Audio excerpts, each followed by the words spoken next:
just over 2 years. We moved in October 2021, so just over 2 years. My interest of being on the commission. So I work with an engineering firm, and I have for the past 4.5 years. So I've known a little bit about it and have a little bit of knowledge, but he was saying earlier that I will learn a lot more, which I'm really excited for. I'm also really excited to be involved in my community and make it a better place, not only for myself, but again, for the community and my family, where they will hopefully one day live as well. What firm do you work for? Right now I work with Somas. Okay. Are you an engineer? I am not. I'm a marketing coordinator, so I put together all of the information that. I'm just making sure because we've already got one. I mean, one. I was thinking the mayor was gonna let me step out. Good luck. Oh, we can hear the mayor, just. And George, say who you are too for the rest of all of us. Yeah, since half of us are new.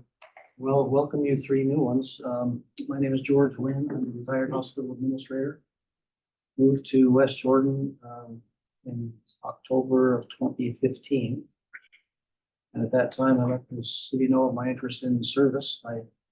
Everywhere I've lived, running hospitals, I also made it a point to work with city leaders. That was important to my career. I did that here, and then eventually one day I got a call from the mayor. Wanted me to serve, and so here I am. It's been fun. I am Jay Thomas. I've been here living in West Jordan now for 29 years, just a little while. I am retired firefighter, and also retired from healthcare. So spent several decades in both. Both IHC refugees. Yep. And I applied for this position, I think it was 6 years ago, a long time ago anyway, and was luckily chosen. And I have learned a lot. I thought I knew a lot about the commission beforehand, like I was saying, because I had attended many meetings. But I have definitely learned, and it's a great bunch of guys and girls that we work with. So, okay. Thank you. It is really weird to hear my own voice. Clear over there. Turn off all microphones. I think they're all. Testing. Nope, they're all on. What happened? All right, so we'll try to ignore that. What away? Ammon Allen. I've been in West Jordan for 15 years. I am a practicing civil engineer. Working for a water district here in Salt Lake Valley. So I'm mostly water-based, but been on the commission for 4 years. Oh, I've been on the commission for longer than 4. This is starting year 5. It's been fun. It's been good. It's a great opportunity to learn and to serve, to help, hopefully help. One thing that's surprised me, I think, quite a bit since I've been on the commission and working is I can't think of a good way to say it, so I'm not going to say it. I've enjoyed my time here. It's a little bit more focused and narrow of a job than what I think I was expecting walking into, but it's been fun. So I'm Trish Hatch. I've lived in West Jordan since 2008. Being on the commission, I think I don't want to say the oldest serving, but I'm the longest serving commissioner at this point. you have the highest tenure. There you go. That's it. And I have absolutely loved learning this. I knew nothing going in, and I've loved every minute of it. I'm John Roberts, and I guess I'm kind of nipping on Jay's heel for 6th year now. I've lived in one neighborhood the whole time, but four different houses in my little 50-house neighborhood. So I kind of set roots and stayed. I've been a real estate broker for 22 years and I've been working for, I started working for Utah County and now I work for Salt Lake County as an appraiser for the assessor for the last 2 years. And I kind of landed here, as I mentioned a minute ago, Chris McConaughey was, he tried to recruit me to run for one of the at-large city council spots about 4 or 5 years ago. And I was a little overwhelmed by that prospect, but that got me thinking about community service and whatnot. So he put me in touch with the mayor and I've gotten to know the mayor a little bit over the last couple of years and we finally were able to put it together. So. And I'm Tom Hollingsworth, and this is my second time in West Jordan. I've been here since 2015. Prior to that, I was here up until, 1996 to 2000, and work keeps moving me around. So I moved to Kansas and then moved back, and here I am. Semi-retired and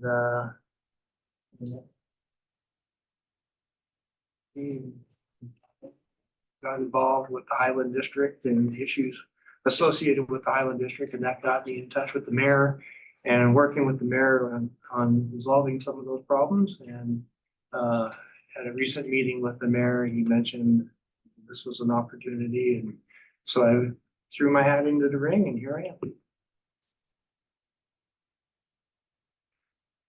How are we doing on the rest of it? Congratulations, all three of you. This will be fun. It's been a popular buzzword for the last little bit. How's your voice? You want to just try to? Okay. So this is for a conditional use permit for a reception center. Currently, so it's off of 7800 South and Old Bingham Highway. And it used to be a car wash. Currently it is a bakery slash market and then a kitchen for the catering business. So they're just doing an addition to their building about 200 square feet, and that's going to be an event center. So they say weddings, receptions, business functions, private gatherings, that sort of thing. Yeah, there are some apartments to the east and west of it, which we try to be mindful of. Yeah, we have some conditions mostly related to noise and safety. So yeah, I believe the applicant is here as well. Any questions pre-meeting for staff? We'll get a good go at it when the meeting actually starts up. But thank you. And then station area plans, Taylor? They passed this one off to you. Huh? Yeah, it's yeah, so stationary plans, this has been a long time coming. I think my first day here, Larry told me I was going to put a stationary plan passed, and so going on 2 years, and we're finally bringing our first 3 here for. That's how amazing it is.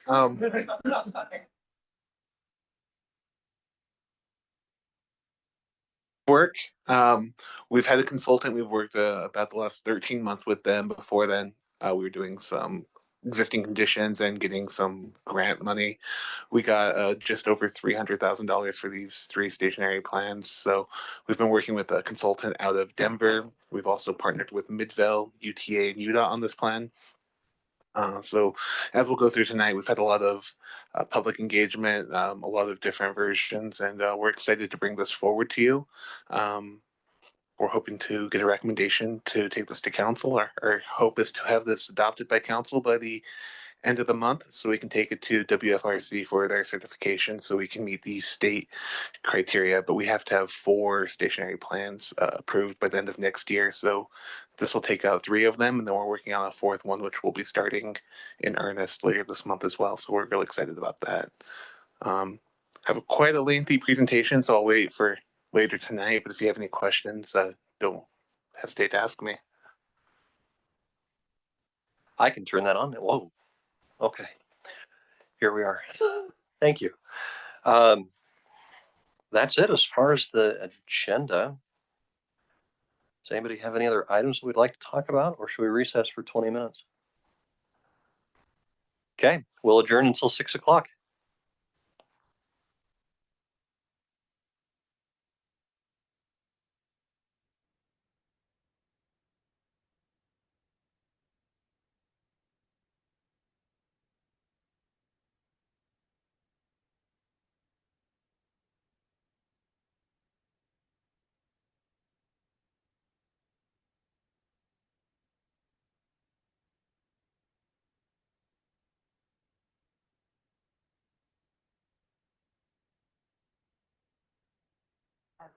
It's an open mic for you, Mayor.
All right, we will call to order the January 2nd, 2024 West Jordan Planning Commission meeting. All commissioners are present, and boy, do we have a fun set of meetings today, including me not having to run it, I hope.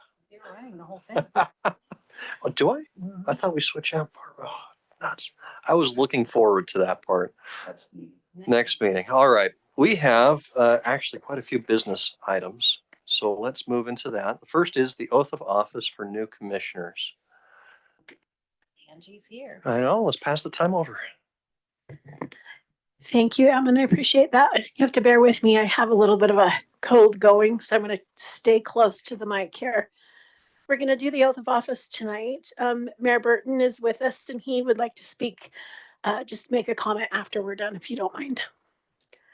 First, we're going to do Emily Gonzalez. If you want to come up. I'll have you stand right over here. And go over here. And then I'm going to have you sign. There's 2 copies here, one for you, one for me. I'll just step this way. And I'll have you raise your right hand and repeat after me. I state your name. I, Emily Gonzalez, Do solemnly swear do solemnly swear that I'll support, obey, and defend that I will support, obey, and defend the Constitution of the United States the Constitution of the United States and the Constitution of the State of Utah and the Constitution of the State of Utah and the laws and ordinances and the laws and ordinances of the City of West Jordan, of the City of West Jordan, and that I'll discharge the duties and I'll discharge the duties of my office with fidelity. of my office with fidelity. Congratulations. Thank you.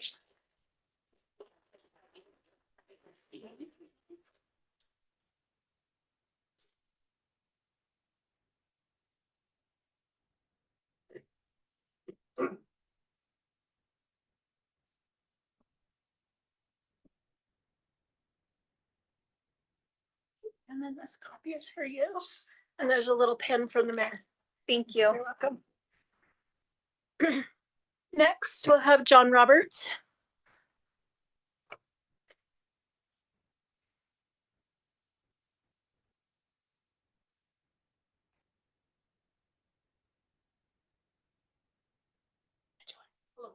Have you raise your right hand and repeat after me. I state your name. I, John Roberts, Do solemnly swear do solemnly swear that I'll support, obey, and defend that I will support, obey, and defend the Constitution of the United States the Constitution of the United States and the Constitution of the State of Utah and the Constitution of the State of Utah and the laws and ordinances and the laws and ordinances of the City of West Jordan, of the City of West Jordan, and that I'll discharge the duties and that I will discharge the duties of my office with fidelity. of my office with fidelity.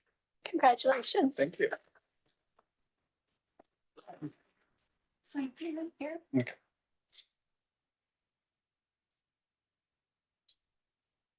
That's for you, Beautiful. and then that's for you. Thank you so much. You're welcome. Tom Hollingsworth.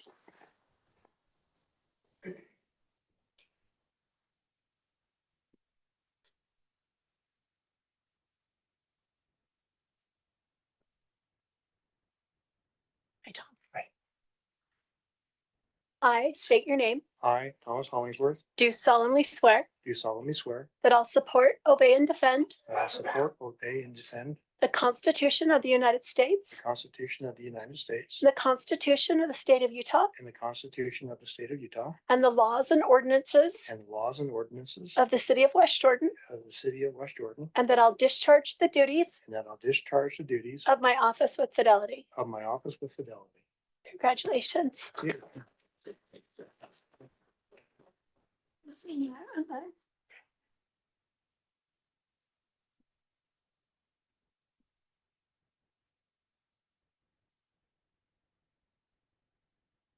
I need a copies for you. Oh, man.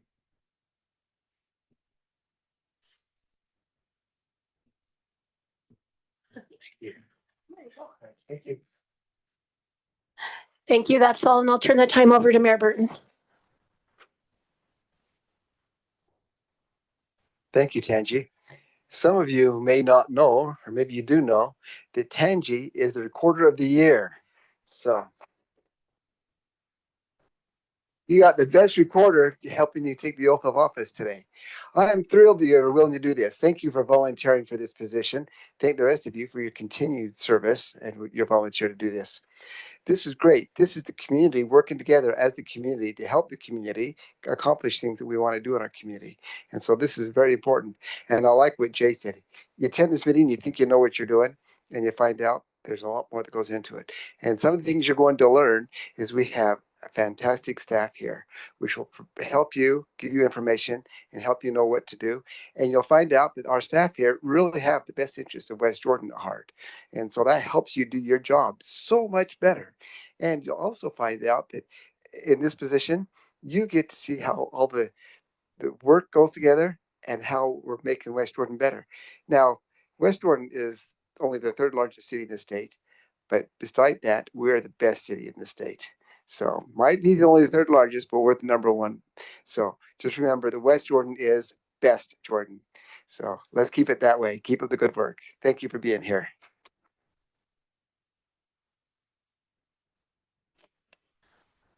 I think we should leave on a positive note. Somebody would like to adjourn the. I'm just kidding. For these people, that would not be positive. Wonderful. Thank you. It feels like that moment, since there's 3 new ones, it's like we've invited the family over for dinner and everybody shows up at the same time, as opposed to, anyway. All right. So election of chair and vice chair. So we have the opportunity, with it being a new year, to elect a chair and a vice chair to run these meetings. And Commissioner Hatch. I would like to make a motion that that I would like to nominate Commissioner Wynn to be Chair of the Planning Commission. Commissioner Thomas. I will second that. Do we both at the same time? Well, then you should probably ask if there's any other nominations. Are there any other nominations? And what does Commissioner Wynn feel about that? I abstain from voting on the issue.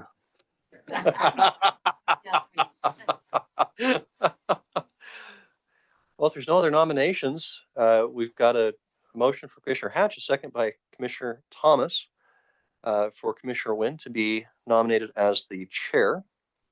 All in favor? Aye. Any opposed?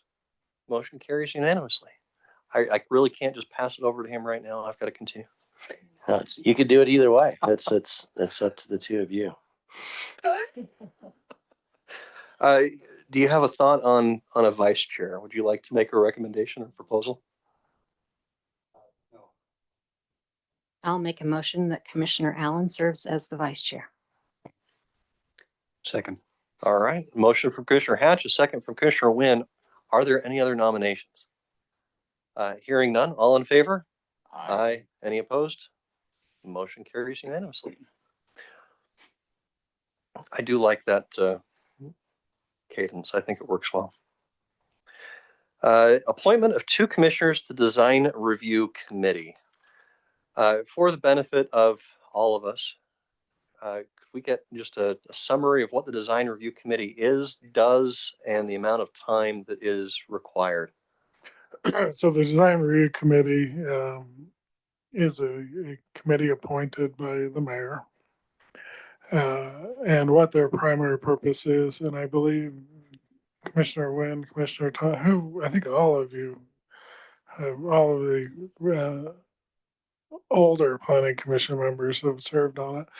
And what the Design Review Committee, you're a recommending body to the planning commission on the design for site plans and development plans. So you look at the design of the building, the layout of the building, if it meets code, and then you make recommendations as a group if it will improve the aesthetic of the building or the way it's laid out.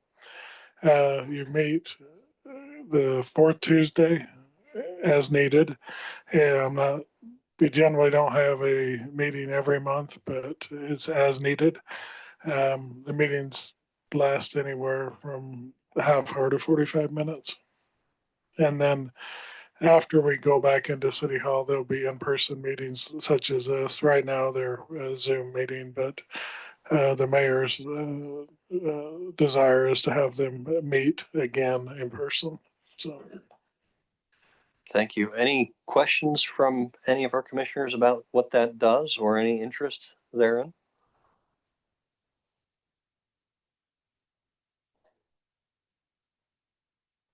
Okay. I'd be, Anybody else who wants to do it? is anybody else interested? Okay, Shy. I was gonna say, I'll be happy to do it. Do you want to? Sure. All right. So we have Commissioners Gonzalez. Yes, I got it right. And Hollingsworth. Anybody else want to throw in their hat? Appointment is also done by motion. So I will motion that we appoint Commissioners Gonzalez and Hollingsworth to the Design Review Committee. I'll second that. Commissioner Wynn, I second that. you're not pushing your buttons. I know. Okay, we've got a motion, Commissioner Allen, second for Commissioner Wynn. All in favor? Aye. Any opposed? Motion carries. We have appointment for one commissioner to serve on the CDBG committee. Now, as long as I've been here, there's only been one. I don't know if you want to. Commissioner Wynn served last year, but I Oh. think somebody new I should. would like to do it. And there you go. I'll nominate Jay Thomas to serve on the CDBG committee. For everyone's benefit, can we get a summary on what the CDBG is and what it does?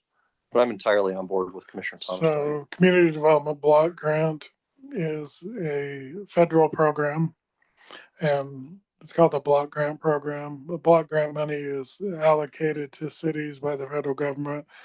To the theory is to bring people from a low to moderate income to a higher income bracket. So West Jordan is an entitlement community because it's over 60,000. So we get our own allocation every year from the from the Department of Health it's from HUD every year.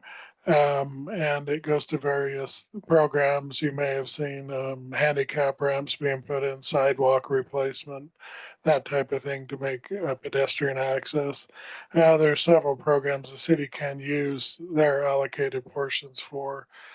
Senior housing is something that the city has done 2 or 3 developments, and they can use that money for that type of use.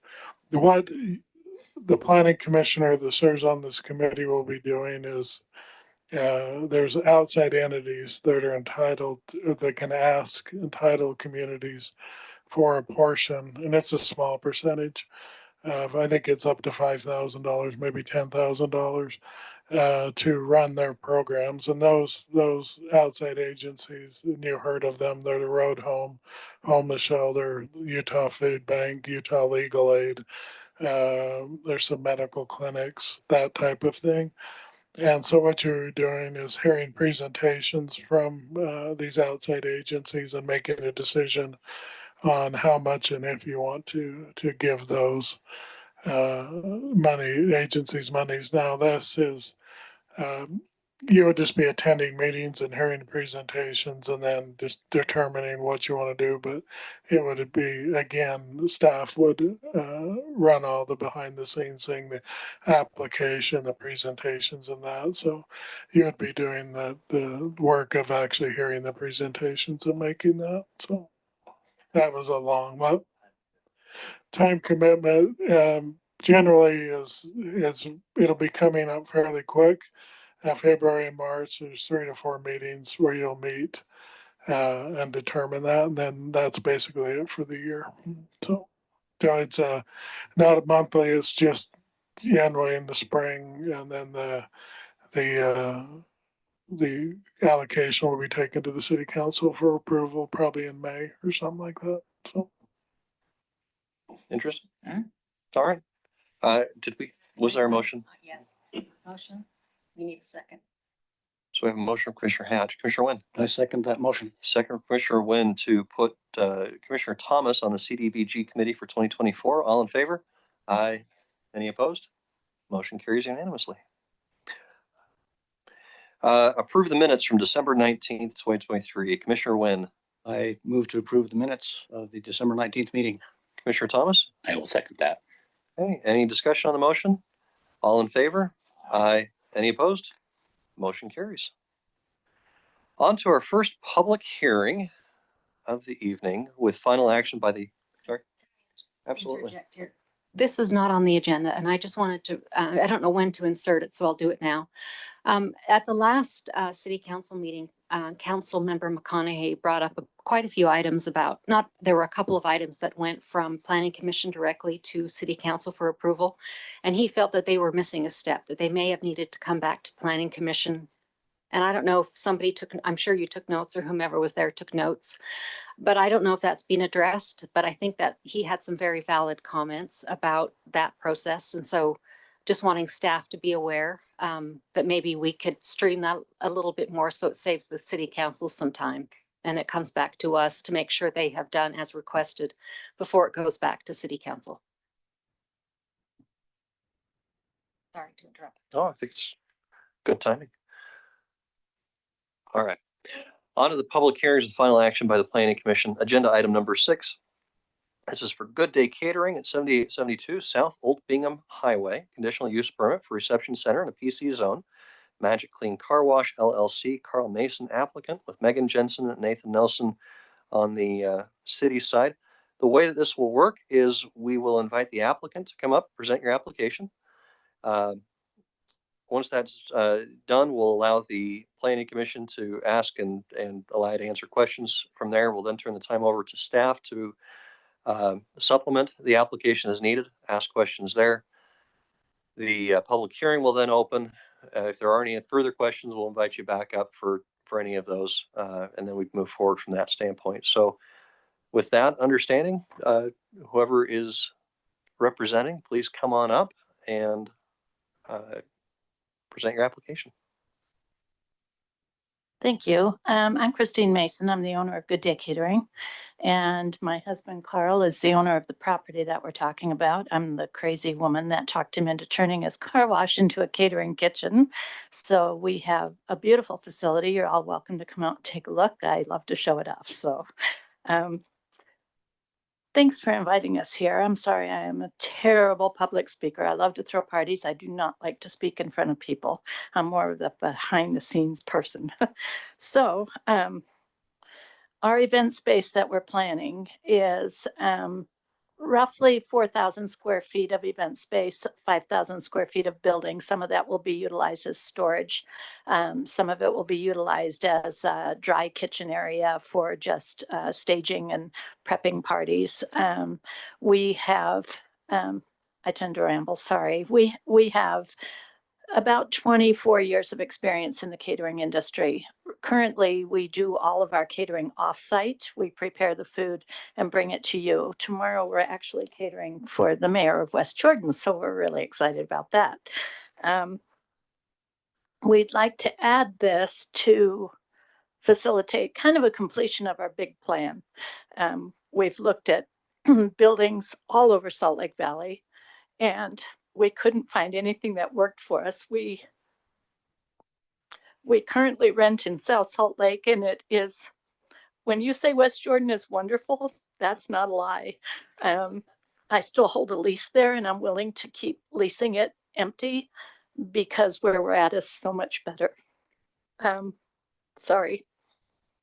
Okay, so there are a few points that I want to make on this. First of all, as I said, we've catered for over 24 years all over the valley. We have venues that we cater at currently are the Viridian Center here in West Jordan. We cater at Eccles Theater, Capitol Planetarium, Governor's Mansion, the state of Utah, or I'm sorry, Utah State Capitol. This is the Place, Red Butte Gardens. All of the U of U venues were accepted caterers at, and the Salt Lake Community College, all of their campuses. These venues that I'm telling you about, we always have to submit an RFP, and we have to be accepted as caterers in these venues. And these are paid venues. In other words, when we cater there, we have to give them a percentage of our food and beverage intake. And so having your own place is kind of a big deal. So that's an important thing in my business plan. Let's see what else we need to do. I do have a couple of letters of recommend from some of our clients if you want to see them, but it's, they're kind of long. But our clients like us. We've been in business a long time. We take it very seriously. And let's see. I think what I should start with is maybe some of the bullet points that Megan was kind enough to give me to present here. So I'll stay on track a little better. Our hours of operation, we're planning anywhere between 8 a.m. and 10 p.m. And as I explained to Megan, I'm not interested in staying open all hours. I like to go home. We start our days usually at 4 or 5 in the morning. So we don't like to have events that go till, I don't know what other places do, but most of our venues that we cater through right now, the end time is 10 o'clock. It gives a client about an hour to clean up, get their centerpieces off the tables, say their goodbyes, and everyone's done by 11 or so. And so that's a decent amount of time for people to clean up and be done with the party. I do anticipate that we would be open 7 days a week. However, we do not plan to work on holidays. I don't want to do Christmas Day, Easter Sunday, Thanksgiving Day. It's important for me to maintain those holidays for our staff. We feed everybody else the rest of the year. And so 24 years now, we've managed quite well being closed on those days. And there are catering companies that do stay open and do cater private parties on Christmas Day and such, but we've just never felt a need. So we won't do that with our event space either. Parking is an issue, I know, everywhere. And currently, what our architect has drawn up for us, we will have 48 spaces available in front of our building. My husband also operates an automotive shop next door. It's just north of our building, and that will afford us an additional 23 parking spaces for party times, after his business is closed and a party is going on.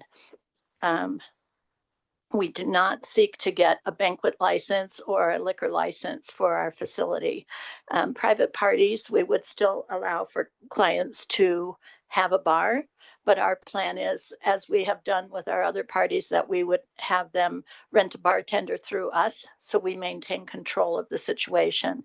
We have certified bartenders that have been working with us for years, my daughter being one of them, and I think I trust her pretty well. So let's see. I already talked to you about where we run different facilities that we run parties in. I don't anticipate too many problems because we haven't had too many problems in the past. We take a very professional approach to things, and we don't have a problem telling people if they're getting out of hand or getting too loud, or, there are different venues that we cater in, or even private home parties that sometimes things get a little ruckus, and we have ways of approaching people to tell them that maybe they need to behave themselves a little better in public. So I don't anticipate having too many problems, but we do plan to have security staff on board when we are doing events. We also plan to have an event coordinator at every event, so we will have at least 2 people there, probably 3 or 4, because we'll have kitchen staff as well, and they're good backup people. My crew, most of them have been with us for a long time. We've got some new people on board, and one of them did work as a bouncer at a bar for a while, and he'd got the certification for that. And so we'll probably look to him to get us started in that, and then hire others as we go along with that. I feel like this is such a good idea for West Jordan. I mean, right now, we did a little research, and what we found is that there are over, let me get to the right page on this. Sorry. What we found is that there are over 3,000 businesses that are licensed in the city of West Jordan, and there are 115,000 plus citizens in the 2023 census. So those are all people that basically, if they want to go to an established similar style venue, they have to go to Gardner Village, because that's really the only venue in West Jordan that is similar in size and scope to what we currently do. We're doing all of ours off-site right now, of course, but what we're planning to do. To me, I see that as a lot of opportunities to keep dollars in West Jordan. You know, it's just, it seems like good business sense to keep everything closer to home rather than having to go to Sandy or Draper. Or right now, there's a nice place in Daybreak. And it just, I feel like it's a necessary thing here. I think that there's room for us here. And I feel like we'll really complement the city of West Jordan with what we're planning to do. And I think that there will be some pictures of the facility that we have now. It's a beautiful building. And what we're planning is gorgeous. So we're excited about it. So I think that's everything I have. Do you have any questions for me? I appreciate how invested you are in the idea. It shows. So thank you. And I'm sure the mayor back here, you know, when you said that you've got him lined up, he was making faces. Good ones. I had one question on, you mentioned the not pursuing a banquet license. I'm not Right. entirely sure what that entails. Is a banquet just open food, or does it have to do with the number No, of people? a banquet license is with the DABS. And currently, we're not required to have something like that. And we wouldn't be required to have something like that unless we wanted to store and use alcohol on site. Basically, you're running a bar inside of your place. I really don't want to run a bar. I want to have beautiful events. And if people want to have a beer and wine bar at their event, that's fine. But I don't want to have a bar built in my building. I want to be able to serve all of our clients and not just get locked into the few that want that. And so to me, it kind of diversifies us a lot more. And we're in Utah and there are a lot of different types of people here. And a lot of people would be kind of turned off by the idea of walking into an event space and see a great big bar with wine glasses hanging. And so it's just not something that we feel is necessary. We've built a really successful business and we built it from the ground up. And actually, I started in the building that we're in. And I started with just a little sandwich shop. And then I had a dentist who came into the car wash and he had one of our sandwiches and he said, "Hey, could you bring lunch to my office? I'm having a little meeting." That's how I got into the catering industry. And that was 24 years ago. But as far as being a bartender, I'm not that jazzed about that. So that's what a banquet license would be, or a full-on liquor license, you know, so. Okay, that makes sense. Follow-up question, different topic. 4,000 square foot for entertainment venue area. Correct. What is your maximum occupancy expected to be? Right. Well, I think that's going to depend a lot on what the fire marshal tells us it is. So, you know, of course, they have the final word on that. But as far as general capacity based on square footage per guest, we're looking at about 15 feet per square guest. So just around the 200 person mark would be maxed out on it, I think. Our typical party for our clients and our price point is usually around 125 to 150 guests. That's a typical party for us. So I would think that's where we're going to be. If it's much larger than that, I think people are going to be looking at Eccles Theater and, you know, larger venues if you have 300 or 400 guests invited. So it's just logical that you would not try to, you know, I mean, you could say we'll have 600 guests, but you won't because people will use a larger facility for that. So. Okay, that helps. Any other questions for the applicant? Great. Thank you very much. Okay. We'll bring you back up if there's any other questions that Okay, come up. thank you. Megan. Okay, thank you. So I might just add a couple things. So this is the site in red.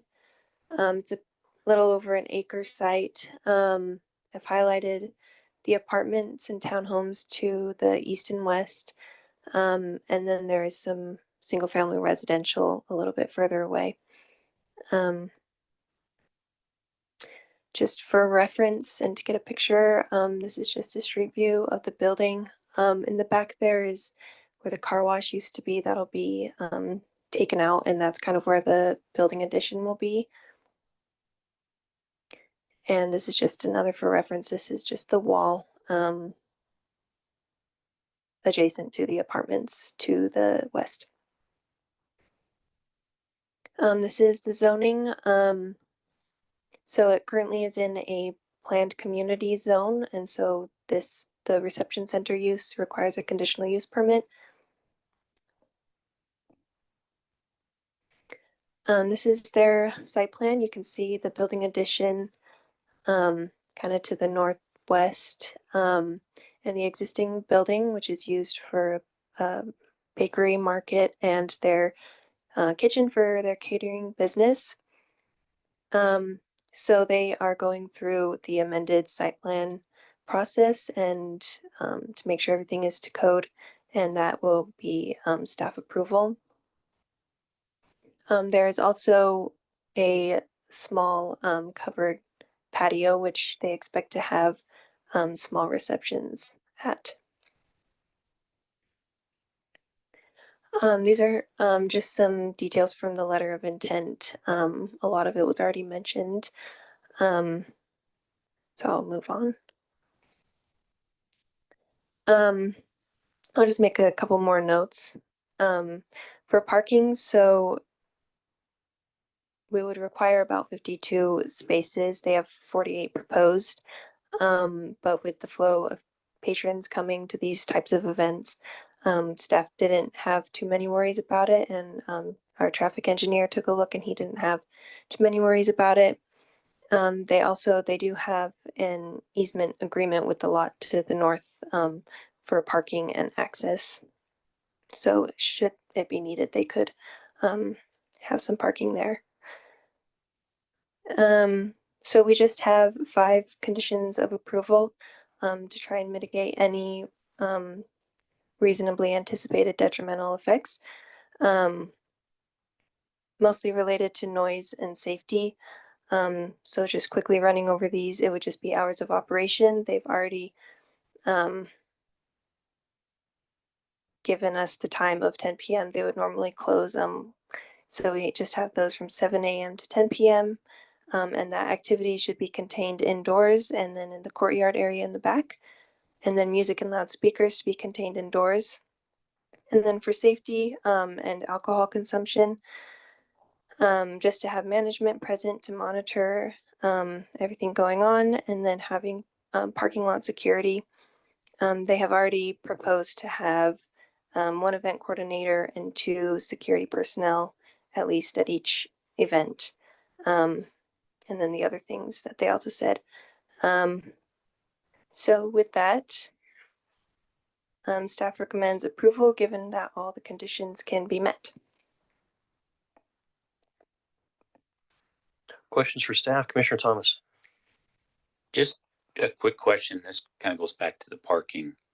And when I was going through the packet, that was really one of the only concerns I even had.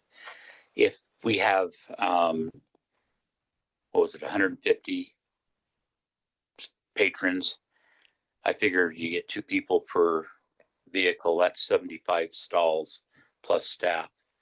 I just want to make sure that's going to be adequate enough to handle that.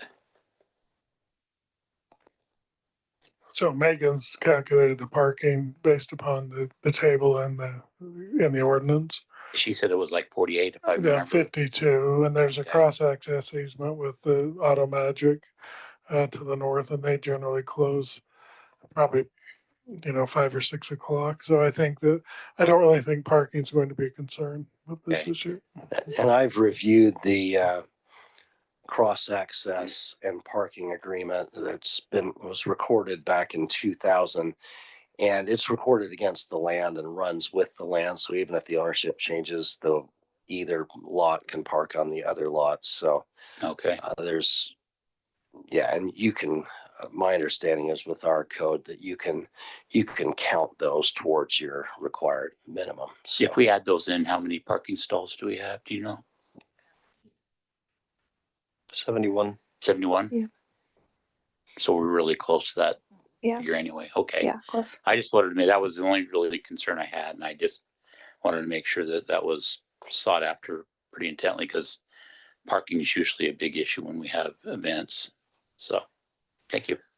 If on the parking issue, I know you're looking for it, I'm curious, given there's the cross access agreement in place, if the other property were to change its use, is that something that would have to come back and this will all be reassessed at that point in time? No. the agreement goes with the land. What I'm curious about it, let's say the auto shop decides auto shop's no longer a need. New owner, they decide to put in a reception center as well, but now we've got 70 for 2 reception centers. So that would not get revisited. The new reception center would, the existing one would, we're relying upon the information we have right now. And so that approval would remain in place. That would be up to the planning commission in the future if they wanted to approve the other one. Okay. So That's what I was curious about. Thank you. And that's happened with most of your recent applications. It usually comes in conjunction with a common parking lot with, several businesses. And you've noticed Mark Forsyth recalculates every time there's a new business. Well, hey, we still are now only using 86 of the 100 parking spaces. But each time there's a new application, whether it's one that left and is replaced or a vacant unit that's now being used. So, and this would be the same kind of analysis, I would assume. It's just 2 units basically with, parking lots that they're both using. And so if the accounts work now, great. And I think what Larry's saying is if the other lot has now a different use, then that would be recalculated again with both. That's what you're saying, right, Larry? Commissioner Hatch? Thank you. I have a question for Chief Brockbank. As far as emergency access, you had mentioned 15 square feet per person. I don't know if you've done your review of this facility and how it all looks, but I would just be concerned as getting in and out. It looks to me like it's kind of tight quarters as far as the parking lot, the streets, and it could be just because Google Earth doesn't show it as big as I need to see it, but any concerns? Yeah, we have reviewed this. It was actually my deputy that did the review on this, but I'm familiar with the site and things like that. Yeah, it's a snug area, but it does meet all the fire code restrictions. And these people are some of the most intelligent people I've ever met. They're going to put a fire sprinkler system in the whole building. And so that helps alleviate a lot of the fire code concerns that we have with the building. So, yeah, I think we'll be just fine. Thank you, and it's very good to hear. Thank you. Commissioner Wynn? 2 questions. Will street parking be available? There is, a shoulder on the street. We can't count that towards the parking calculations though. Okay. Maybe my second question is, maybe this is in there somewhere and I missed it, but I assume there'll be a dumpster of some sort on the property. Will that dumpster be positioned in a way that it's not offensive to the neighbors? It's close. It's already there. It's on the back of the property. Okay. All right. Thank you. Megan, since you have that up, you want to point out on this where all of that's located? Is this a laser? Oh, Sorry. correct me if I'm wrong. I think it's up in that north. The doors still go the other direction. There it is. Did that answer your question? Okay. I had 2 questions. Perfect spot. Go back one more page to the picture with the wall. I'm sorry, 2. Okay. Orient me what direction this picture is being taken on the next page.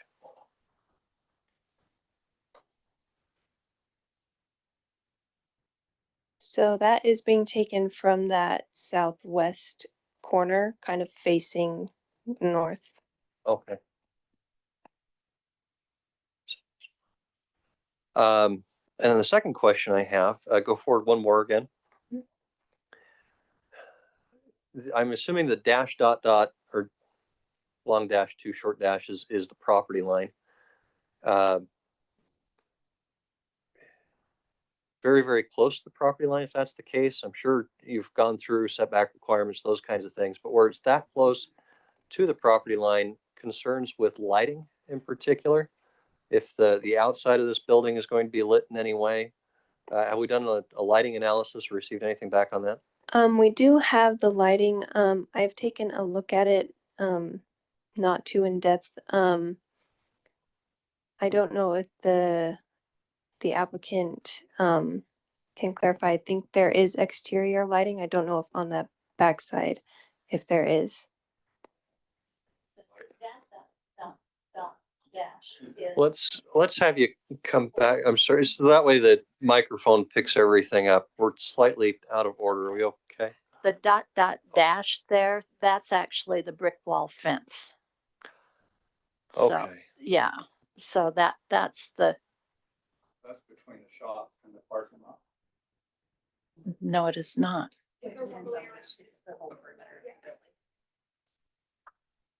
Questions of light. Can I tell them? Okay, sure. If you're worried about lighting, the auto shop, which I own, is lit up. There's lights on that side of the building, lighting up that whole parking strip all the way across. Plus, we've installed an additional light to shine towards the parking lot as well, so it's not so dark. So it's quite well lit. And there's two aspects to the lighting. That's perfect. So that takes care of the parking lot. The neighboring point of view, are there any additional lights that may impact the neighbors? No. Okay. The lights that are in there now are just shining towards the parking lot. They're not shining towards Broadmoor Apartments whatsoever. Commissioner Wayne? I think that's the point of the addressing the potentially the potential effect of lighting on the neighbors. That's why there's that 10 p.m. cutoff in there. Is that right? So if there's any lighting effects, detrimental effect from lighting, it's addressed by the requirement to be closed and lights not turned off by 10. Is that right? Okay, I think Carl's seeing it from the safety aspect and I'm seeing it from the ambiance aspect. And we're talking about the patio in the back that we're calling a courtyard because it's really quite narrow and long. And so our plans for that space are going to be basically if someone wants to have a small ceremony out there and then have their reception in our facility, that'll be our primary focus for that.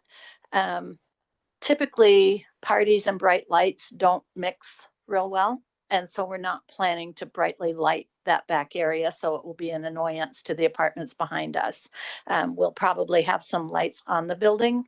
I believe that's in the plans from the architect to have some lights on the building itself, but we're not going to have it brightly lit back there. It's not conducive to a party. If we have something out there in the evenings, we want that to be soft lighting that would be lower lighting, maybe on top of tables, things like that. So that's typically how we do that. Okay, thank you.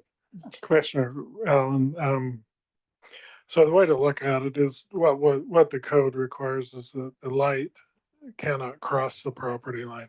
Now, that doesn't mean somebody can't see the light because, you'd say the moon's crossing the property line, but it doesn't mean they can't illuminate somebody's backyard. They have to illuminate. And I think what they're discussing is perfectly acceptable. I don't think that they're planning on putting huge floodlights in that, would light up, 100 square feet. I think that they're, and if it does occur, then they would need to cut it back so it's not crossing the property line.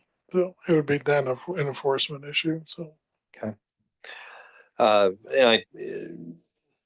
appreciate that. I think I'm getting ahead of myself on it with the actual building and the construction, which is a little bit different than what we're looking at. So that is something that staff is going to look at once the plans come in for the buildings and so on and so forth. So this has been noticed as a public hearing.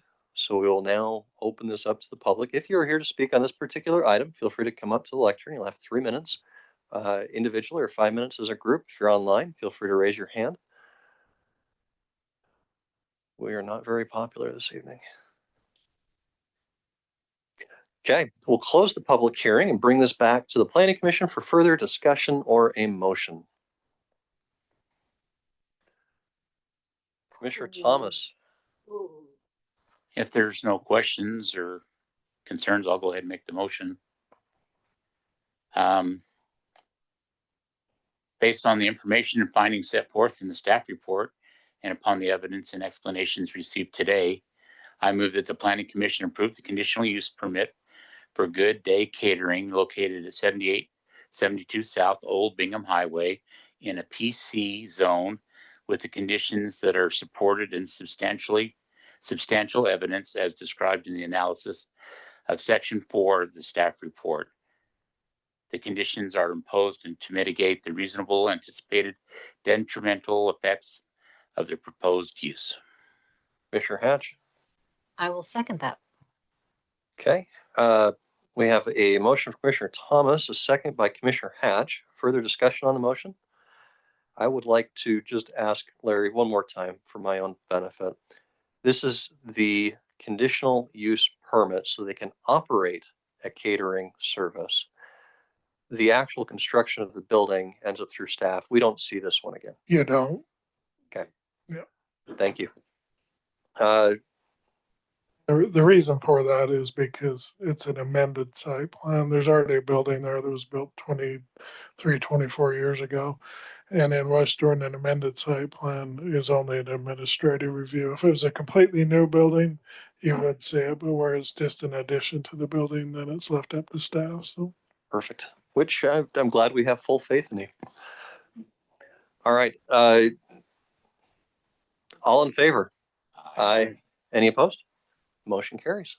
Congratulations. Item 7 on our agenda, moving on, this is a public hearing with planning commission recommendation and final action by the city council for station area plans. A recommendation to city council for adoption of 3 station area plans: Bingham Junction at 7387 South Bingham Junction Boulevard in Midvale, West Jordan City Center at 8021 South Redwood Road, and Historic Gardner at 1127 West 7800 South. Small area plan, City of West Jordan applicant. Taylor, I'm looking forward to your lengthy presentation. Thanks. I'll try to keep it rapid. Outgoing chair, I'm not sure what the official title for you is right now. Yeah, so this has been a project we've been working on for, as I mentioned in the pre-meeting, about 1.5 years. Not only me, but Larry's been helping, Megan and Mark as well, from the planning side, as well as I think staff members from just about every department in community development. So it's been a team effort. We've also worked with Midvale very closely, as you mentioned, one of the stations is in Midvale. So with their development team, their planning staff, their development staff as well, and then UTA and UDOT have been involved as well. So it's been a really collaborative effort, which we have seen a lot of fruit from. This is the project statement, which we're seeing on the board. I'm not going to go ahead and read it all because no one wants to hear that. But kind of the key point about this is we see these 3 stations as being far enough from downtown Salt Lake to be distinct from the capital, but we're close enough to be a regional destination. And so that's kind of what's driving this vision. And the plan is kind of built around creating vibrancy, a sense of community, and civic identity.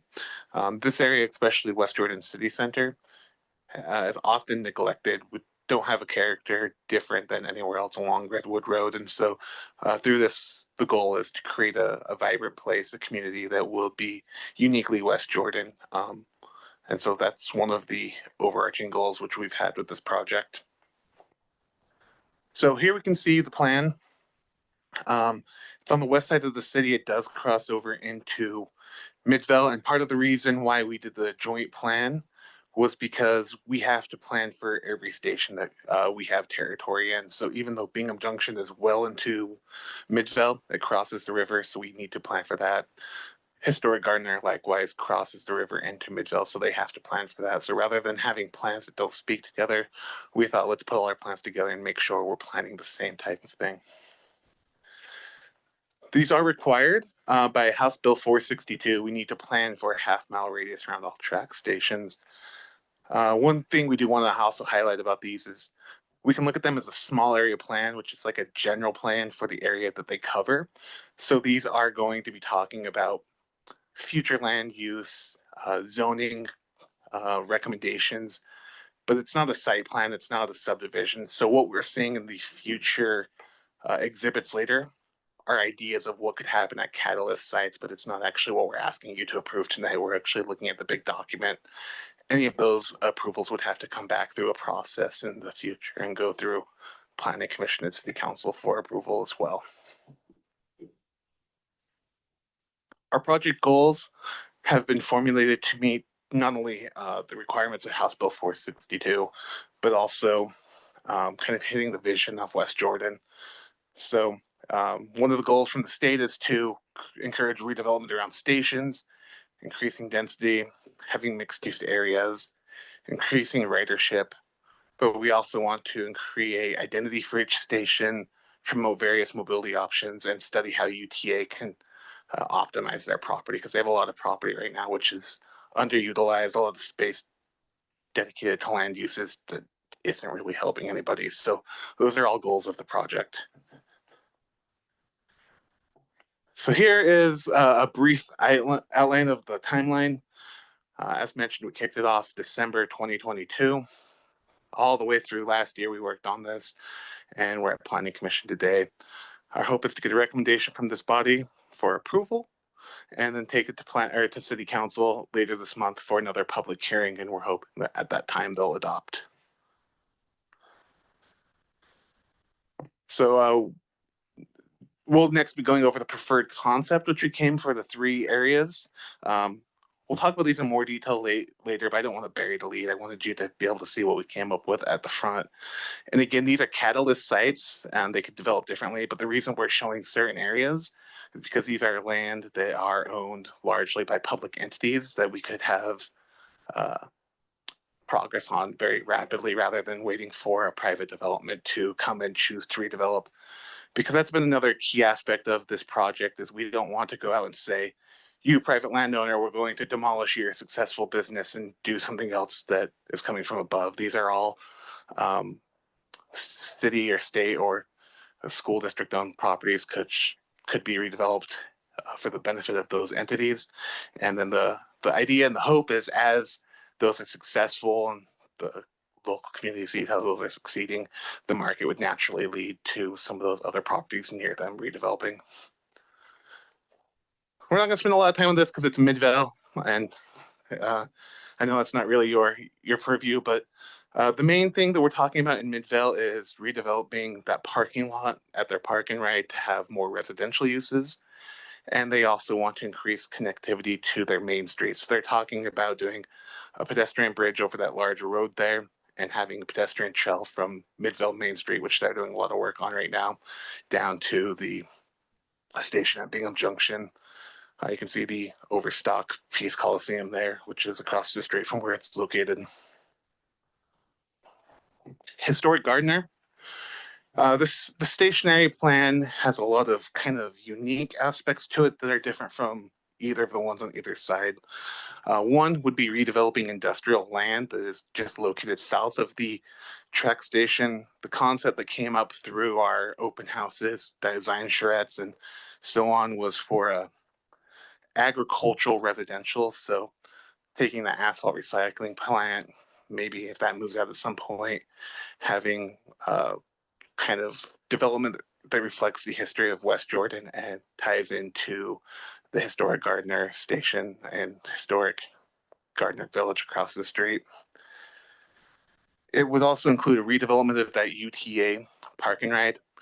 They feel that is underutilized, so they don't want to increase the amount of residential there, and maybe do reduced parking in that location. This talks about also refurbishing and creating some sort of plaza next to the Pioneer Church there, the Old Rock Church, to kind of highlight that, as it's one of the historic buildings in West Jordan. Talk about a regional park along Jordan River Parkway. So that's already a regional amenity, but maybe increasing that, have an amphitheater or something in that location, so people who are walking around that path would have a place to gather. There'd also be a potential playground there. And then we can see really at 1300 West Temple Drive, moving west, there's a lot more residential. You can kind of see that light blue line on your screen. We're seeing a lot more residential density beyond that point, and it's really important to identify that that's also inside the West Jordan City Center stationary plan. So that's going to be more kind of in character of that area, but also the state requires that we increase density of residential in all of our stationary plans. So this is our cheeky way of saying We're doing it in Historic Gardner, but really it's probably more appropriately applied within the West Jordan City Center stationary plan concept. Taylor, could I interrupt you Yeah. briefly? Could you go back one slide? Explain what an agricultural based residential is. Yeah, so we can see this is that 1D area. It would be small lot, single family homes around, which would be like essentially an HOA owned, preserved field or farm. So it would be small private ownership and then like a semi-public agricultural field that would mirror that history of West Jordan. The problem with this is, again, somebody would have to pay for that and build that. It's not going to be something the city is going to do, but that is something that, at least through a public process, that came out as being important. So we like to include that, so to guide maybe future developers who want to come in and redevelop this area. It's very idealistic, but so close to a tracks line. I realize this is a concept plan, but I look at where the tracks line in is single family homes, and maybe at some point when land is dear enough, that will go, but I think that's going to be a hard sell.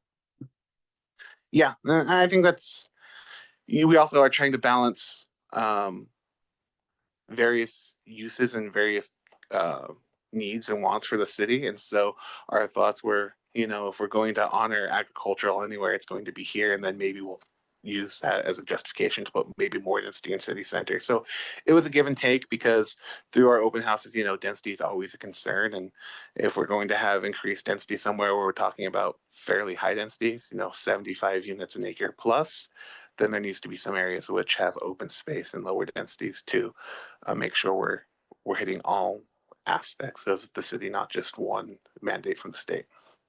But that's a valid point. And this is the city center plan. What we're looking at here is an event space would be kind of a highlighted aspect of this. It also has a concept which calls for a pedestrianized restaurant row. So this would be, outdoor seatings, restaurants, maybe residential above that or office. But maybe this is where you could see, some cool, different, unique restaurants coming in that aren't necessarily chain restaurants. This would have fairly significant shared parking. Oh yeah, sorry, that's coming from, here's the station, and that restaurant row would go all the way to 78. And then it also comes down here toward the festival park. So what that creates is a really nice pedestrian plaza, which would allow internal kind of walkability of this project without being having pedestrians at the same kind of conflict points with cars. Because as we're all aware, both 7800 South and Redwood Road aren't the most enjoyable places or safest place to walk or be a pedestrian. So this puts buildings between pedestrians and those cars, kind of creates a nice pedestrian community, but then you can get in your car and leave from these parking structures, which we'd have throughout the project. It would include fairly significant shared parking between the office uses and the residential uses and the commercial. I think the number one, based on land use, parking requirement in our code currently would be office use. Now we're seeing a lot of offices are still seeing work from home, so they're not fully parking. So that would be something that we need to look at further as this project develops. One of the recommendations for implementation is actually to do a TPM study to kind of discover how much parking would actually be needed and what the right shared ratio would be, so that we got some steps to move forward. Other things we talk about here are a pedestrian bridge crossing Redwood Road, but also narrowing of lanes on Redwood Road and having a pedestrian refuge in the middle of that. Even slowing down the speed limits through this portion of Redwood Road. Those are all proposals which are fairly unique and controversial within UTA or UDOT, but we met with them and they did express willingness in this location to allow us to explore all of those options, which is something which we didn't expect, but they were very supportive and positive towards that. We're looking at 8 plus story buildings, a new large festival park. And then this also has some incubator sites to kind of grow local businesses. So it's a site with a local business, which isn't quite small enough to stay inside their home-based business, but they're not ready to go open up the shop. They could potentially come in, rent a space, grow, create their clientele, and then eventually move out of to a permanent space. So a way to kind of honor that home-based business ownership that's been really important to West Jordan in the past. Taylor? Yeah. Sorry. If I'm understanding correctly here, there's a large part of this property that's currently occupied by the school district. Is that That's correct? correct. And I think I heard you say that part of your planning has been in conjunction with them. We are. We've met with the Jordan School District several times. And we have a couple things that we've agreed to with them and they're on board with. One is we want to keep their office staff in this location as possible. So it's likely a first phase development would include ready-built office space for Jordan School District's office employees. It would also be talking about moving some of their warehousing operations from this location outside of this area. We've looked at some areas that we think would work for them in the west side of the city. They've expressed openness and actually excitement about that opportunity to kind of move those away from this downtown portion that's so busy and get them closer to Mountain View Corridor where they can actually get to the whole school district quicker and faster, have less traffic. And so we've talked about that. They've taken that to their board, and their board has also been supportive of a plan to move some of those out. It's always a difficult balance because Jordan School District isn't going to be able to bond for any of these moving things. So moving them out, we have to find a way to do it in a way that doesn't require a bond, doesn't require them to raise funds, because we have to make sure they're made whole. Bonds are difficult anyways, but when you're doing it to redo an admin building, it's not something they even want to consider. So those have all been things we've been talking to them about.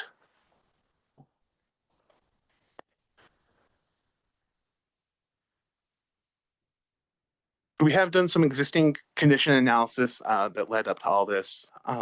Here, the main takeaway from this is there's a lot of public land in these locations. Everything that's green, not the light green, but the kind of the medium color green or orange is publicly owned and controlled land. We have another map later, which we'll talk about, which will show that in more detail. But the purple areas in the West Jordan stations are also mixed use current land use. And then that light green, that's all single family residential. So as we can see, a lot of this is publicly controlled, but it's not necessarily being the densities that we'd like to see for a major downtown type development along a tracks line. So Bingham Junction Station, its character is office and commercial. There's some residential and light industrial. Historic Gardener is commercial, residential, industrial, and a significant amount of open space. And then West Jordan City Center has a lot of public facilities, some light industrial, low density residential, office service, and a lot of auto oriented commercial.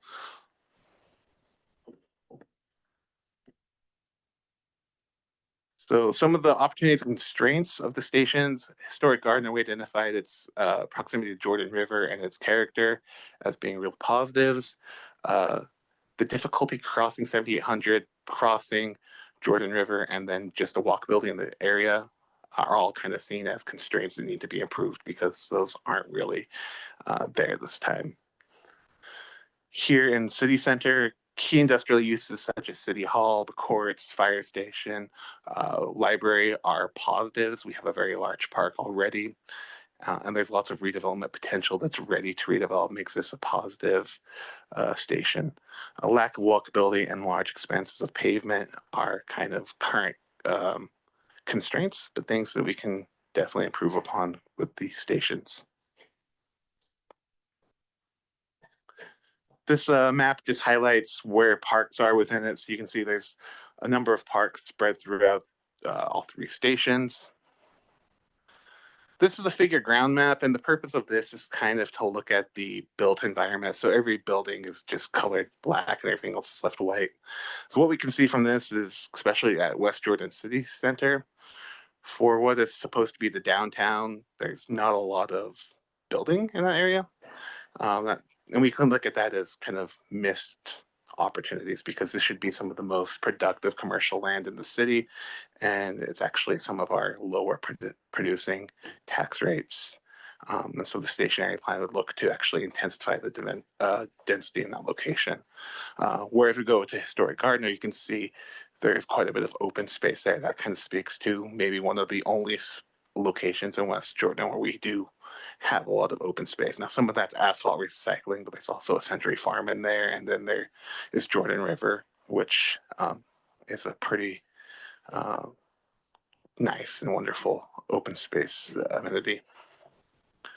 And this is the map I was talking about that shows publicly owned and controlled land. So everything in red is publicly controlled by an entity in West Jordan. Everything in yellow is publicly controlled entity in Midvale. So significant amounts of publicly controlled land in these stations, especially the station West Jordan City Center.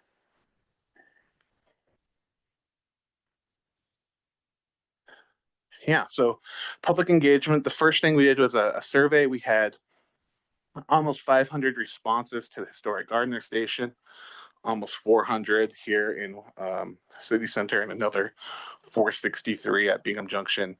You can see also in the corner is a heat map. So anyone that responded, they could say where they were from. That kind of shows you where the bulk of those responses came from. These surveys all went out together, but everyone had the choice to answer 1, 2, or 3. So they chose which stations they talked about. That's why we're seeing different numbers at each station. After that, we did some public open houses, design charrettes, and we went out with kind of different concepts. And we had less of a response the second time, but still pretty decent number of responses for about the month it was open. City Center had 80 responses, and Historic Gardner had 60. So fairly decent turnover for that second survey. The big ideas that came from that survey in Historic Gardner was improved access to Jordan River, creating a regional park, and consider future agricultural-faced residential development. You can see all of those made its way into the preferred concept. From City Center, we got the idea for Restaurant Row from track station to 7800 South, a pedestrian bridge over Redwood Road connecting to City Hall and Veteran Memorial Park, a new festival park, and iconic family-oriented destination. So again, all of those the big ideas were reflected in the preferred concepts, which we have brought forward. We had design charrettes. So this was between the first and the second survey, where we took the results, we got it on the table, we drew, and then the consultant put out these maps, which you can see in the lower right corner, which we then used for that second survey. We came up with 3 concepts for each station at that point. That's what went out to the second survey, and which went out in June. There's also an open house in June. 14 people went to the Midvale open house. We had more here, 23. Major concerns we had here was growth, development, and traffic, and then ensuring the Historic Gardner station fit the character of Gardner Village. So again, these are the recommendations. We kind of already saw these. So this is for the Historic Gardner. I just wanted to kind of, even though this one is probably the least dense of the 3, we're still looking at 27 dwelling units per acre is kind of the overall density increase that we're looking at this location. And that's 99.64% residential development in this location. Again, remember, most of that residential development that we're seeing in this location would be west of 1300 West. Now, when we look at West Jordan City Center, that density would be between 25 and 60 dwelling units per acre, but that's also not accounting for the amount of commercial, office, and open space, which would be included in this plan as well, because that's just an overall count. But that's with 71% of the project area being residential. As mentioned, we also have an implementation plan because it's not enough to just adopt these. We actually need to go forward and start implementing some of these to get the requirements of State Bill, House Bill 462. So we did come up with implementation plans for each station. These are for catalyst sites, and the catalyst sites, again, are just the ones that are publicly controlled. So we have some phased responses for how we think those would happen. As we can see, the first phase in city center, as we talked about, would be at that Jordan School District location. So creating the office building and kind of freeing up the rest of their parcel. We also received a number of policy recommendations. I'll just kind of go over these very briefly, but the first would be a form-based code district being created north of tracks and city center. This would focus on form rather than the uses within it. So we could have a number of different uses. We'd be looking at how they look and function together rather than if it's a use on a table. So that'd be kind of a different way to look at stuff than we traditionally do in our Euclidean zoning. Be looking at having parking in the back, limiting those accesses onto Redwood Road, and kind of transition to the public realm near it. As mentioned, it's also a transportation demand management study would be needed to be done, and then updating existing code for areas located outside that form-based area. We also received a recommendation to create a new mixed-use zone along Redwood Road to allow for more commercial uses in that location and to increase height along the corridor was a recommendation from the study.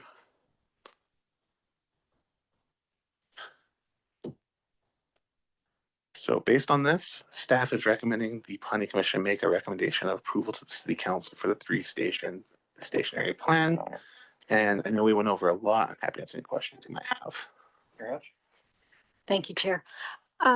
Just out of curiosity, more than anything, the tailings, where Zions Bank has built their big building out there. I don't know what Midvale has in mind with that area, but that would be east of where all of this is going for the Gardner Historic Site. Did Midvale come to you with what the plan is for all of that ground that they're anticipating to build commercial on? Yeah, so Midville has a pretty significant master plan for that area already.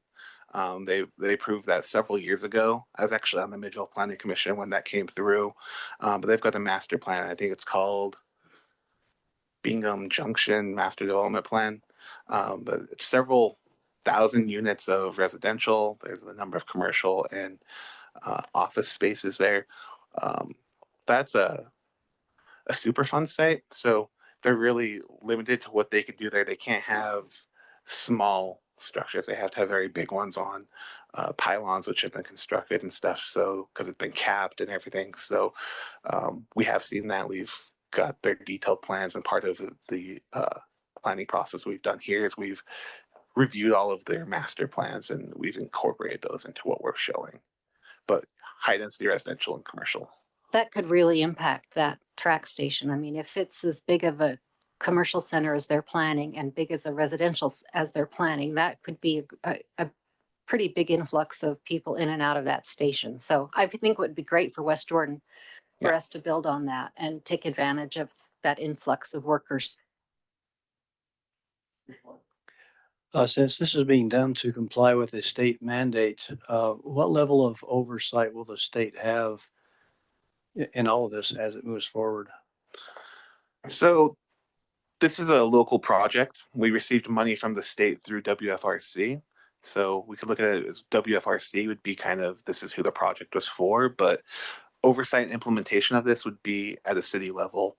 And that's why the state has given us money, because rather than say it's a one size fits all plan for every station, they said, we need you to increase density. We need you to increase ridership, but every station is different. So go out there and show us that you can do this. Now, if we fail to respond, maybe the state would have more of a firm fist on our hand on that. But right now, it's in our court to say we can respond. We can respond in a way that makes sense to West Jordan. And so that's why we're seeing, different levels of density and types of development styles at each station, rather than having it be kind of uniform. And I think one of the things to remember is the mandate for the moderate income housing plan. one of the goals was a requirement for the station area plans to be approved because West Jordan has several fixed guideway transit, which they have track stations, so you have to plan for them. And if the city were to fail to plan for these, then they could forfeit transportation fund money from the state of Utah. So I don't think they'll have really direct oversight over the planning process, but they could impact us by withholding transit money if we fail to adopt a plan. So Commissioner Hatch. What's the timeline? Just curious. I mean, will I be alive when this is done? I would like to be because I think it looks very cool. I mean, it looks like utopia. So, I mean, I can imagine just putting all these building. It would be fun to just say, hey, let's do this, let's do that. But how long? Yeah, so full build out, it could be a full career to happen, but we would expect to start the first steps of implementation, immediately. And some of those things would be starting to work on the zoning ordinances. And there's some things that we've even called for is like right now at Historic Gardner Station, for example, if you want to get off there and walk to the Old Rock Church, you have to go out to the road and do it, even though they're like adjacent to each other because there's like a fence between the two. And so one of the immediate implementation strategies there could be getting rid of that fence and putting a path in. So we would start implementing immediately in probably 20 to 30 years to full build out, just like a general plan. This is very far reaching and distant vision. And I keep coming up with questions. I'm sorry, Chair. Good. As far as the West Jordan River area, that whole parkway area, is there any money to make that a little bit more user friendly, a little bit prettier? I mean, I walk my dogs there daily, and other than taking out all the potential fire burning shrubs, that's really all that's being done. And it would be nice if it could be developed. And I don't know if the state's provided any money through the Jordan River Conservancy or whomever is in charge of that. So one of the important things about this is it's, as we mentioned, like a small area plan. We get these types of plans and ideas on paper and adopt them. Then we can start collecting money and going out and getting grants and getting funding to make some of those changes. But right now, if we just say it needs to be better, give us money, we're going to be pretty low on that list. So by adopting these things and coming up with viable plans, that can actually empower us to go get some of those monies to make it happen. Perfect. Thank you. Commissioner Hollingsworth. So on the city center plan, the residential area to the south, is that included in that plan? It is. So we call it currently as future redevelopment. So we haven't planned for how that would happen, but we anticipate that would be some sort of residential development, and that would go through the whole process. But we do anticipate that would redevelop probably after these catalyst sites. Thank you. All right. I have 3 questions written down, but I think you've already answered some. So let's double check. Easy one. Who was noticed for the public hearing tonight on this? Usually it's, everybody within, half a mile of an agenda item. Who did we send notices out to here? Okay, so we didn't send any specific notices. Got it. the reason for that is it's a master plan, so it doesn't have a proximity notice. So Yeah, that's what I was curious about. I was wondering if how many people would be here if they knew exactly that, we're talking about this particular area. Noting how many people showed up to the open houses, the answer is probably not a lot. Unfortunately, that's kind of the case with master plans is people come in when a flashy development's happening next to them that they either like or don't like, but they don't come into these early stages, unfortunately, as much as we try to get them. Tagging on to Commissioner Hatch's thoughts, next steps. So we're talking 2.5 of the track stations in our city. Specifically to those 2, ideally, Planning Commission is going to give a recommendation to the council. Council would approve it, and then we're talking about a 30-year forecast. But this is going to put words in your mouth. You tell me if it's right. This is essentially the master plan or the city plan for what's going to happen. And then we wait for developers to come in and try to work deals out with them. Not necessarily, and that's why we focused on these catalyst areas because it's publicly controlled land. UTA has as much as we're getting the mandate from the state to kind of increase housing, UTA is getting it to utilize their land better, increase ridership. So they own a large amount of this land. So likely first next step after adoption would take this to WFRC and get them to certify because that's the next step.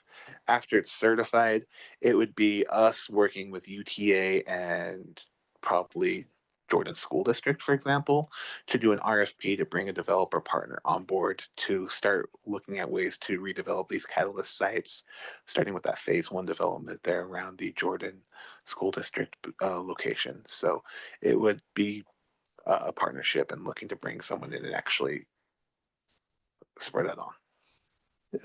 This is diving down a little bit of a rabbit hole, so I'm going to ask the question then pull out. Is UTA and the school district, are they anticipating essentially getting into the real estate business at this point? Or so they're going to loan the underlying land, the buildings, everything else, and then sublet? Yeah, I believe that's the case. Some of the UTA housing might be sold. We'd have to look at how they want to structure that, but yes. And that's really, Chair, to be determined. The Jordan Valley TOD site, a good chunk of that was owned by UTA and is currently owned by UTA. And they formed that public-private partnership with Boulder Ventures, who built a lot of those. They've got a lot of shared parking at that property. So not saying that that's the model that they're going to follow, but they're really, all of the options are on the table at this point. Okay. We've set the stage, we painted a picture. Now we're looking for people that are willing to come in and help us make it a reality. Along with the next steps then, so this is 3 of the track stations. What is the anticipation for the remainder, if anything, and what's the timeline? Yeah, so we have funding from WFRC as well to start 5600 West Old Bingham Highway. So that's the farthest east station in the city. West. Farthest west. Not good at geography, I guess. So that will be our next plan. We look to have that adopted by the end of the year. And then after that, we would have 4 done and we'd be looking at those other 3. Some of those stationary plans, particularly like 4800 West Old Bingham Highway, we might seek to get an exemption to the requirement just because they're built out and there's not any redevelopment potential. But yeah, Jordan Valley, we already have an active TOD there. So we'd probably look to just maybe make some small tweaks to that and have that certified as complying with the mandate there. But the goal is to have all 7 adopted by the end of 2025, even though we technically would have till 2029 to have all 7 adopted. We'd like to get those done sooner. Well, there's still state money to do it, and so we can start working on implementation now. Is there a requirement as of now to refresh these plans every certain number of years? I don't believe that's in there. Okay. There is an implementation plan required, and we could, I guess, technically be called and see if we're following those implementation strategies. Okay. Great. Any other questions for staff? That was a good presentation. Thank you. Well, this has been noticed as a public hearing. The Planning Commission is going to make a recommendation with final action to the City Council, or the City Council will have final action. So with that, if you're here tonight or online to speak to this, if you're online, raise your hand. If you're here in person, you have 3 minutes. Feel free to come up and chat with us.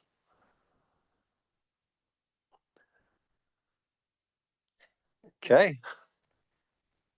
We'll go ahead and close the public hearing and bring it back to the Planning Commission for further discussion or a motion. Commissioner Wynn. I move that the Planning Commission make a recommendation of approval to the City Council for the proposed small area plan for the 3 stations station area plan. Commissioner Hatch. I love this. I think it's great. will second that. All right, we've got a motion from Commissioner Wynn, a second by Commissioner Hatch. All in favor? Aye. Any opposed? Motion carries. I was gonna say, welcome to West Jordan. How do we set that one up? I make a motion that we adjourn. We're adjourned.